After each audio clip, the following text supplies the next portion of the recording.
So let me ask you a question. Who doesn't want to be successful in all the areas of life, be it health, love, business, or work? Whenever we do something, we must put in our best efforts, if not try to be the best of our abilities, learn from the experience and try to get better next time. Many people see failure as a bad thing or something that defines them. It's a result, okay? It's like a tag, it's like a title. Okay, I failed, so I'm a failure. But did you know that one can always get smarter if you put your efforts into it? The misconception of IQ is that one cannot change it. It is not true. The more we learn, the more we practice, the myelin in our brains get stronger and work in our favor. That is also a muscle. So the more you use it in a positive way, the better impact you get.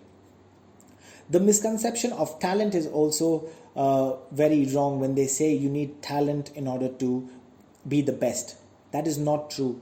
Hard work is the key to success, and hard work beats talent if talent doesn't work hard.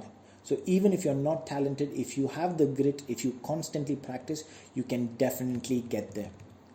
All of us have a hard time admitting to our mistakes, since we feel that it compromises our self-esteem. And self-esteem is something which is very, very important in the teenage phase of life. The difficult thing isn't making the mistake, but admitting it. It is also because most of us live in a closed loop social system where mistakes are stigmatized and rubbed in our faces. No one wants to be in the receiving end of it, not even me. However, how do we do better when we don't get an honest feedback? If you're only looking for positive feedbacks, no one would give us an honest feedback and we'd be stagnant.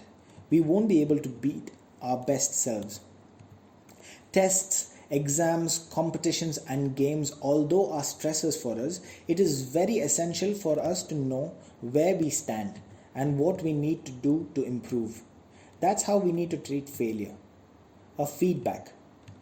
We will never progress if we do not accept and work towards fixing our mistakes. Many of the major companies, they say make mistakes, but make new mistakes. That means they want you to learn from your previous mistakes and get better. But that doesn't mean you cannot make a mistake at all. Because if you don't make mistakes, we will never learn. Failure, although, is annoying, but it creates solutions and innovations. My question to you is, would you do something and fail or do nothing at all? Well, I know doing nothing at all is a safe bet. But if I rephrase this question and ask you, would you rather do something and learn than do nothing at all? Then what would be your reply? When it comes to tests and exams, have you been around a friend who says, oh my God, I haven't studied anything at all. I think I'm going to fail. And when the results come, they come up with great marks and you're like, oh my goodness, I thought that person said that they're going to fail and I feel cheated. But do you know in reality that person actually feels that they are underprepared? They are so stressed in order to be someone that they have been associated with. Like they are so used to the results, labeled by the results. Like if there's a topper in class, that person feels like, oh, I'm a topper in class. I need to be a topper. Otherwise, people will not accept me. That sort of acceptance is required. Another example is, oh, I'm the best footballer or basketballer or sportsman. And I need to be that. Otherwise, I'm going to be lost. People are not going to recognize me. That is because of the closed loop system that we are in, where we define people by the results. So how can we make a change? Well, the next time you hear someone saying that, or you have someone who is stressed by the labels that people call him because of the results that they are getting, I would want you to be a good friend to them. Okay, so appreciate them for their efforts and results. Appreciate them for their efforts and tell them the results will not make any difference to you in the way you look at them and accept them. Tell them that they're not recognized only for their results, but also for the efforts that they're putting in. They can always learn from their experiences and their failures in order to be better. Another thing when it comes to being there for people, what I would want you to do is, especially when India plays matches, when we win, everybody is behind Team India, and when they lose, we constantly bicker and tell them, or taunt them, all these things. But it's the same concept, because if we are constantly there for them only during their good times and not there during their bad times, or appreciate them for the efforts that they put in, then we are living in a closed loop system, because no one can become an international star unless you put in that much effort. So for them to just be at that platform, we must respect them. And not just them, everybody. You never know what a person is going through. We cannot judge a person by the way they look, by the way they speak, because you have no idea what it took for them to be there. So a person's failures may be many, however, they never give up and they constantly try to better themselves, and we don't know that. So in order to live in a very open